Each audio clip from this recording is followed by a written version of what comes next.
In today's show, it's draft season, and the Blazers are holding pre-draft workouts at their practice facility. Who's coming? Why does it matter? Welcome to Locked On Blazers. Let's get into it. You are Locked On Trailblazers, your daily Portland Trailblazers podcast. Part of the Locked On Podcast Network, your team every day.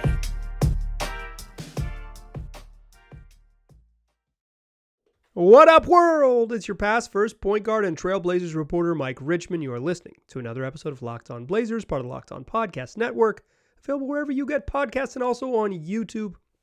Thanks for making this show your first listen, coming at you Monday through Friday, 5 days a week. Make it a part of your daily routine. Make it your first listen. Tell your friends to do the same as Locked On Blazers, your team every day. In today's show, we're talking pre-draft workouts. The Blazers have now hosted two with a grand total of 12 prospects coming through their practice facility. I want to talk about kind of the pre-draft process in general, my experience with it, how I believe the Blazers will approach it, and how they've approached it so far based on who's come in the building. We'll talk some pre-draft stuff as we get into real draft season, and then we'll give our flowers we'll give the flowers he's earned to Carmelo Anthony, who announced his retirement officially on Monday. You were listening to Tuesday, May 23rd show. Let's talk draft stuff. If you have been listening to shows recently, if you're an everyday listener, I appreciate you. Shout out to all my everydayers. We've been doing fake trades out the wazoo. We did a fake trade show all about a Pascal Siakam package, all about a Mikal Bridges package, all about a potential trade back where the Blazers get 6 and 11 and Wendell Carter Jr. from the Magic and then are wheeling and dealing from there. We're taking a little break from fake trades. I don't want to beat you over the head with too much fake trade stuff, but if you have missed those episodes, go get your fill. Go get your fake trade on. Go get your fake trade on. Now we're going to live in reality, get a little bit of news. The Blazers have hosted two draft workouts, as I mentioned. One back on May 10th, another one today or this morning, yesterday, as you're listening to this, I think is actually the way to say that. One on Monday, May 22nd. They've had 6 prospects come through. They also went to the NBA Draft Combine. They probably went, reportedly they met with Monty Bates or whatever, who's likely to be probably a deep second round pick from what I've seen, but once a highly touted and beloved prospect. And I'm sure at those events they saw other people in person that have not been reported. But what we know sort of publicly is that they've invited these folks into their building. A guard from Creighton, Trey Alexander. A guard from Missouri, Demoy Hodge. And this is the first workout on May 10th. Jordan Miller, who's kind of like a wing forward, probably just like a wing-y, even maybe a 2 in the NBA from Miami. Dylan Mitchell, a wing from Texas. Julian Phillips, a forward from Tennessee. And Ben Shepherd, a 2 guard from Belmont. That was guys in the first workout. And then today's workout, Monday, May 22nd's workout. I'm recording this today, and I'm just going to say today. Monday's workout. Tumani Kamara from Dayton, 6'8 forward. Tristan Da Silva, 6'8 forward from Colorado. Nadir Heafy, who's playing abroad in France, a 6'1 guard. Deron Holmes from Dayton, a 6'10 forward. Andre Jackson from the national champion UConn Huskies. And Colby Jones from Xavier. Most of these folks are probably not going to be, in the late teens, early 20s type picks. Certainly some of them could be. The Blazers own in this upcoming draft, they have 3, they have 23, and they have 43. A lot of what this show has focused on, because the Blazers have basically telegraphed this plan now for several weeks, even though I think there's been some sort of more concrete reporting from The Athletic about it, but it's been very clear what their plan is for several weeks, and I believe it's first reported most concretely probably by Josh Lloyd of Locked On Fantasy Basketball, but this has been the obvious plan.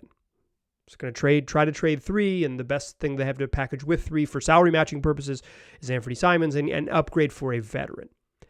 And none of the folks that came in these draft workouts are dudes who would be available at 3. In fact, I don't think the Blazers necessarily need to bring in Scoot Henderson and have him work out, or bring in Brandon Miller and have him work out. These are, if you're building your draft book, you are very, very familiar. Plus, if you're going to trade the pick, you don't really need to do one of the values of having draft guys come in that you're really into is like take them out to dinner, right? You like have them meet the coaching staff, have them meet the front office, like get a sense of what they're like as humans. Famously, James Wiseman telling the Warriors that he spoke Mandarin Chinese maybe caused them to draft him over LaMelo Ball, and we know how that worked out. Shout out to Gary Payton II. You got to return home. That's how well it worked out. But none of the people that the Blazers brought in are candidates at 3. They're candidates at 23, where the Blazers have first-round pick they receive from the New York Knicks in the Josh Hart trade, and also in 43, the second round, one of the second-rounders, many future second-rounders they received in that four-teamer with the aforementioned Gary Payton Jr. and the Pistons and the Hawks. This one is from the Hawks, 43. That's the second-round pick. The folks that they've brought in so far are mostly in that 43 range. I don't think, there's a chance Andre Jackson from Connecticut, it's like a 2-guard from Connecticut, chance he's up that high, but I don't think so. I'm not familiar with Colby Jones, but from my research, he could be up as high from 6'6" guard from Xavier. He could be up as high as 23. Otherwise, seems kind of unlikely that any of the other participants in the in-person draft stuff will be there. So what the Blazers are doing is they are making sure that maybe the guys they haven't had as deep a run on or are considering with a second round pick are in the building to get some face time to work out. Like, you play 3-on-3 in these workouts. You can't even play 5-on-5 in a pre-draft workout. It's like literally against the rules. So it's like you bring 3 guys in, they run through drills, you do some shooting, a bunch of shooting stuff. You play 3-on-3 live. It's typically why you see matched skill sets. So it'll be like, hey, you're a forward, this dude's a forward, you're going to travel all over. In general, talking to as I have in the past, this is kind of dated information because it's more when I'm on the beat, but it was like folks around the Blazers didn't always love pre-draft workouts because a guy could just have a great day in the gym, and then it's impossible to take that sort of confirmation bias or that recency bias out of your brain, right? Like, and if he has a terrible day in the gym, it's the same thing. So there is some of this is like, you build your book beforehand, you build your draft book beforehand, get as much intel, as much data as you can, and then you decide who you want to bring in. Some of it is because you're really, truly scouting them. And I'll talk about this in a moment. And some of them is you're doing their agent a favor, or you're doing somebody a solid down the line to say, yeah, hey, listen, Dylan Mitchell from Texas has worked out for 17 different teams, all in the ranges from 23 to 31. Like, he's hot in that range. Even the Blazers have no interest, they will do someone a solid for it. I'm just using Dylan Mitchell as an example. But draft workouts matter. They matter. Shaedon Sharpe is a really good example of this. Let's talk about that in the second segment. But first, I want to tell you about making sure that you have less stress in your life this summer. If you're trying to go to a sporting event, if you are trying to go to a concert, if you're trying to go see some live theater, don't stress about buying tickets. Use Gametime. It's the app that makes it fast and easy to buy tickets to whatever you want to go to. Plus, they got killer deals on last-minute tickets and their best price guarantee, so you can stop stressing over tickets and start getting hyped for all the fun you're going to have.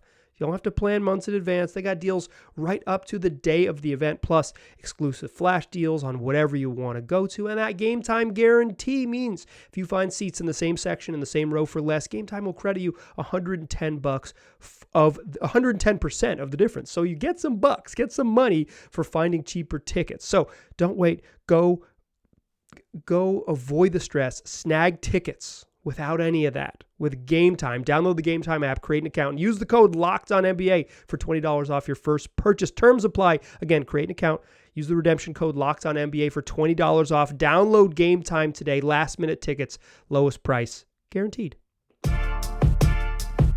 All right.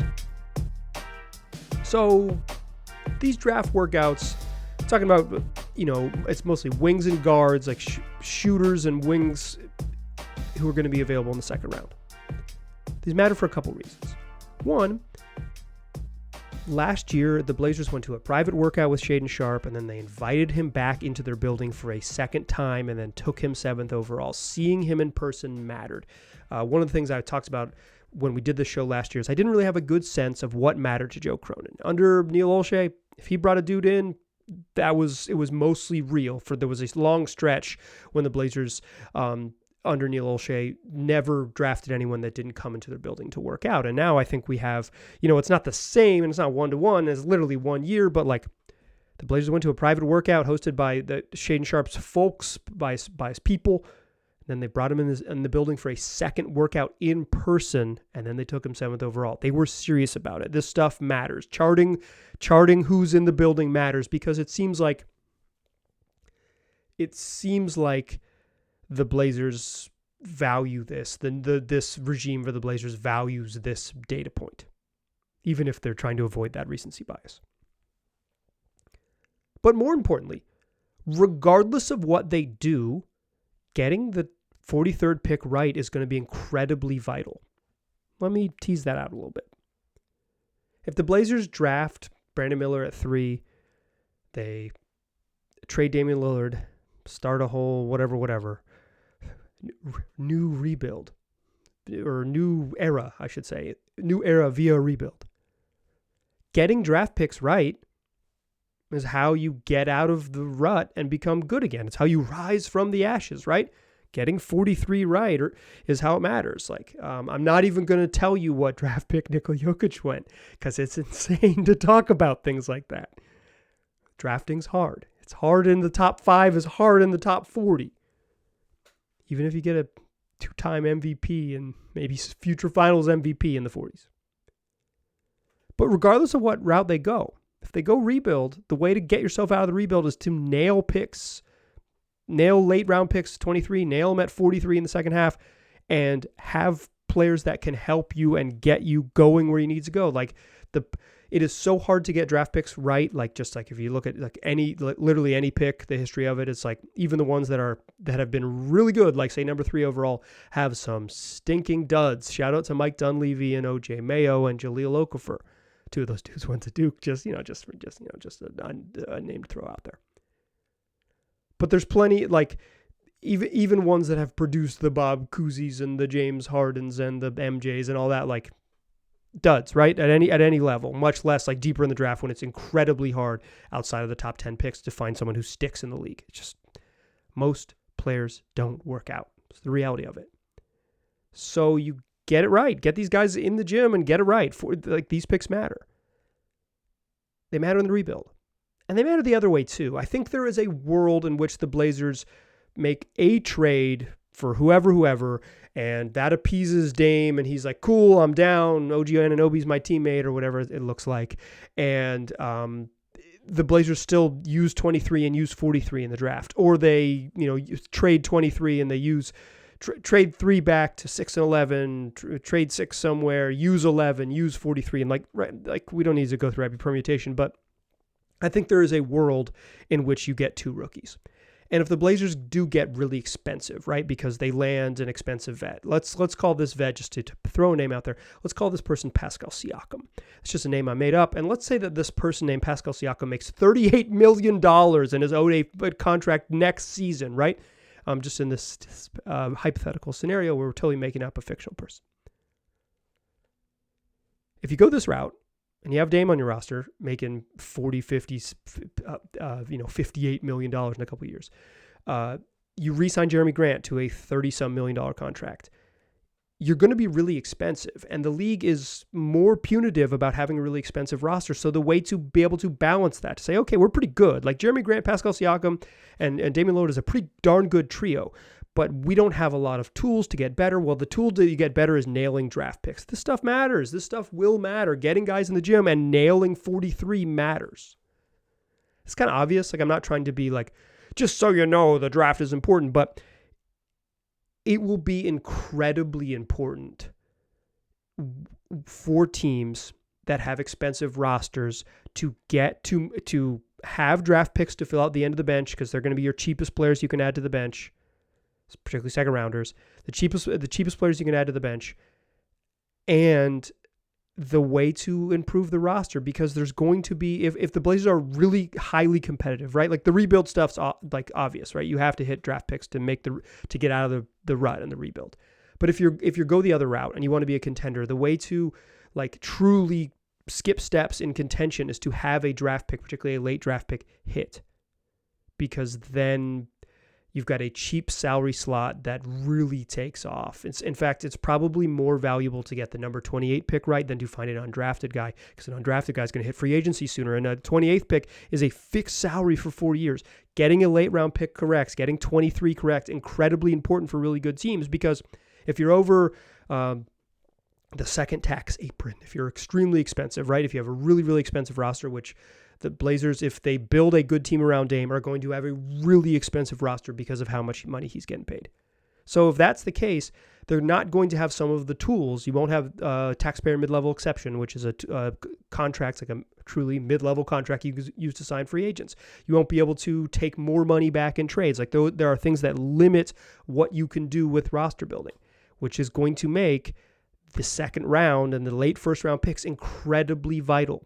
You got to hit on those picks. You can't have CJ Ellaby's and Greg Brown III, where it's like, took a flyer, didn't work, in 2 years they're off the roster.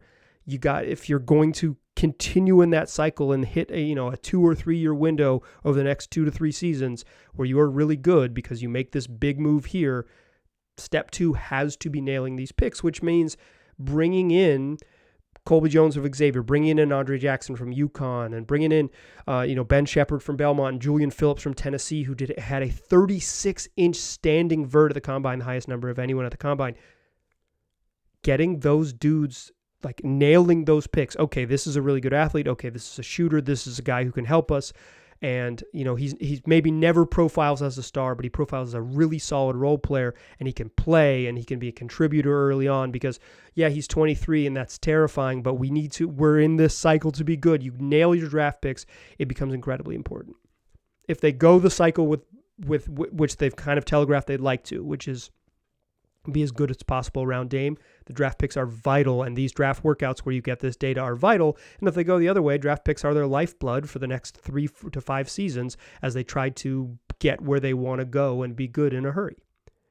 This pre-draft process, and I had heard that the Blazers were probably not going to do a ton of these in person. We'll see if that holds, and maybe that means that they're just going to have a bunch of second rounders come in and won't be big shiny ones in person, because they'll keep they'll go visit private workouts or whatever it is. More and more agents hold workouts and stuff like that. Like the in-person stuff doesn't matter.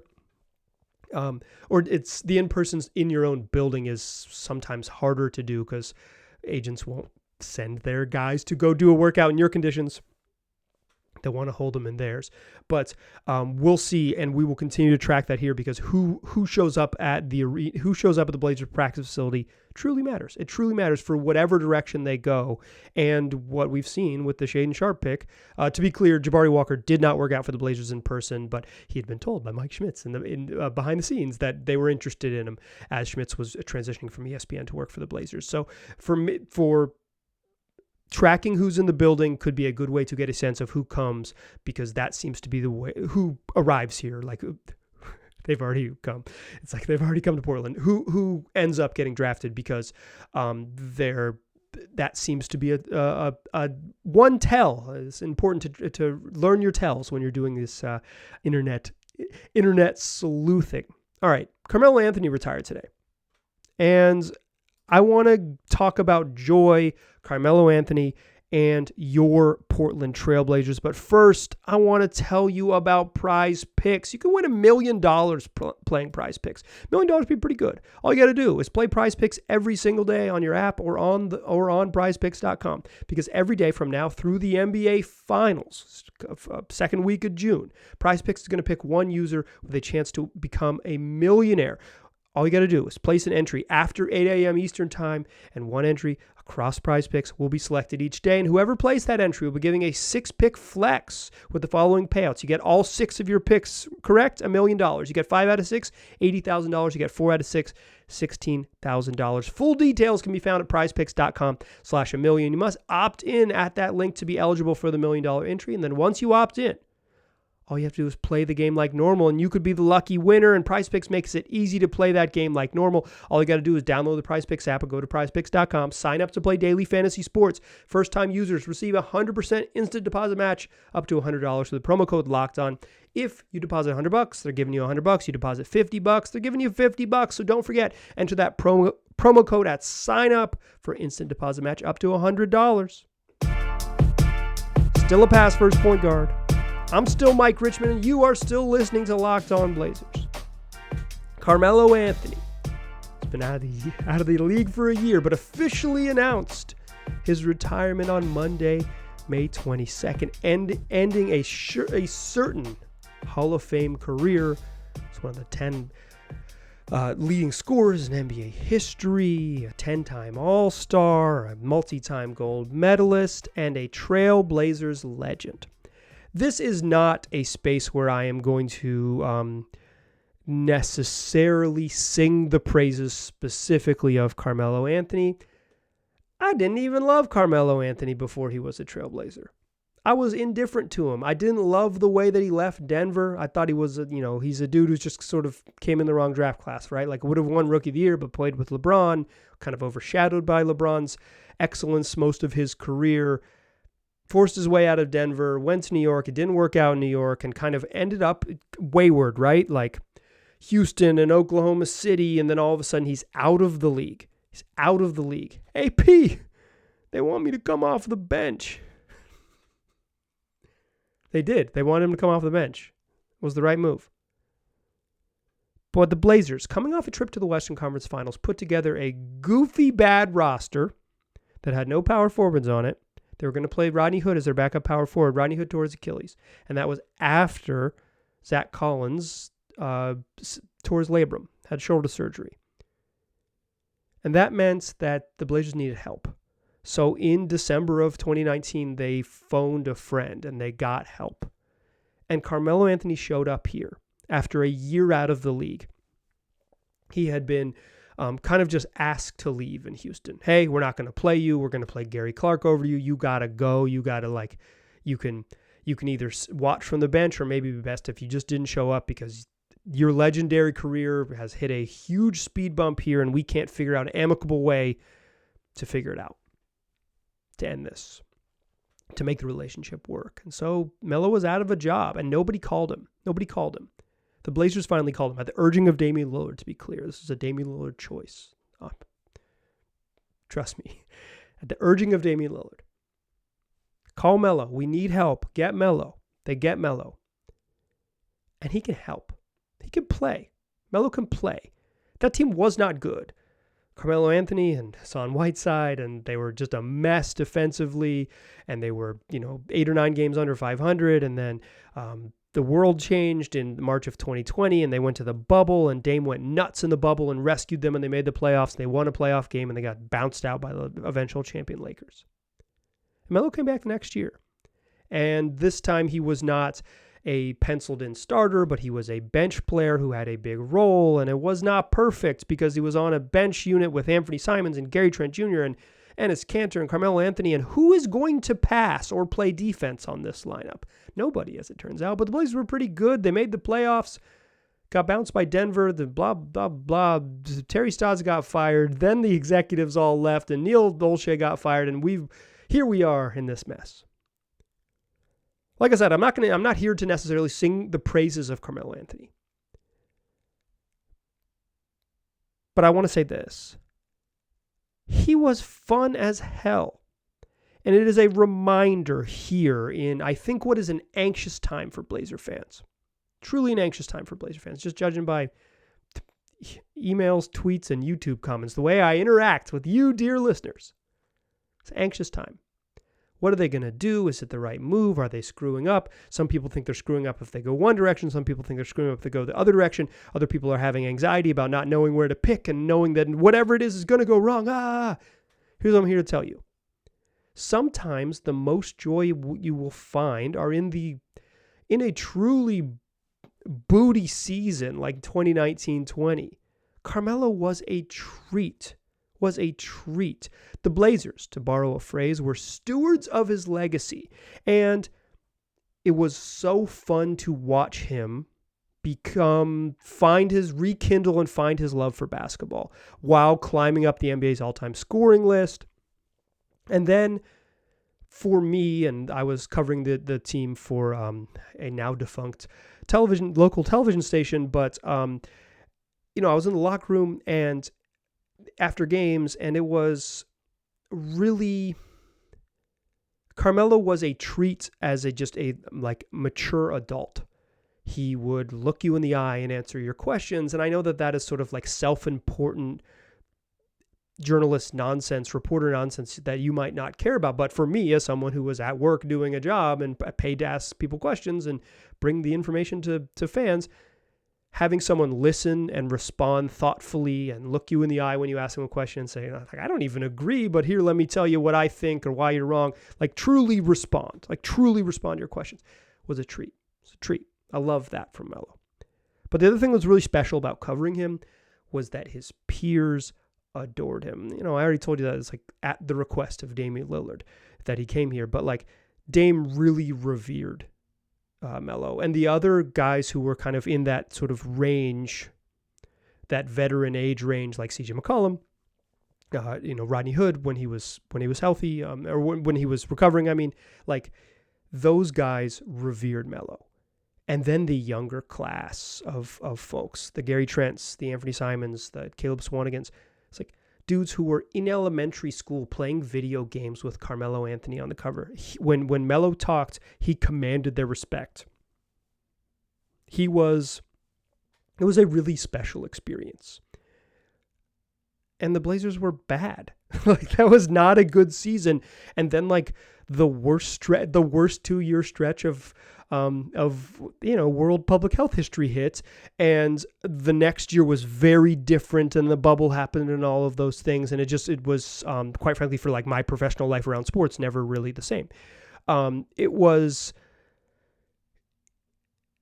a treat, and it was a reminder of how surprising sports can be, and a reminder of these moments that are sort of not the moments off the court that matter, but unexpected moments can really bring us joy around this game. And I think if those of you who are feeling anxious or upset or nervous or whatever it might be about the Blazers' future, I encourage you to remember how special that Melo run was. It was really special. It was fun. It was fun to see a NBA legend rekindle their love for basketball here in Portland with a Blazers jersey on. And when they got to the bubble, Melo was huge in the bubble, hitting clutch shots, huge in Disney, making it happen at Disney World. He had some huge moments on the court. He was a joy off the court, and we got to watch him, an adult who had lost his job, come back and rekindle what it meant to love the job again. And to me, that was really special. And I want to just remind you that basketball can bring you joy in ways you would have never expected. So, if you do find some of that joy, make sure you hold on to it. Thanks, Carmelo. Stay mellow, I guess is what I'm supposed to say there. Stay mellow. Congrats on a great season, or congrats on a great career that you called quits after having not played for a little while. I'll leave with this. Steve Blake once said that he found out he was retired when no one called to offer him a job. And I think the same happened with Carmelo Anthony, except he's going to be in the Hall of Fame in 5 years. That is going to do it for today's broadcast. I hope you found some joy. I hope you got some sense of the importance of draft picks and the importance of these workouts. I will continue to track them and share them with you. That's what we do. 5 days a week, wherever you get podcasts. I appreciate you listening. I'll talk to you soon.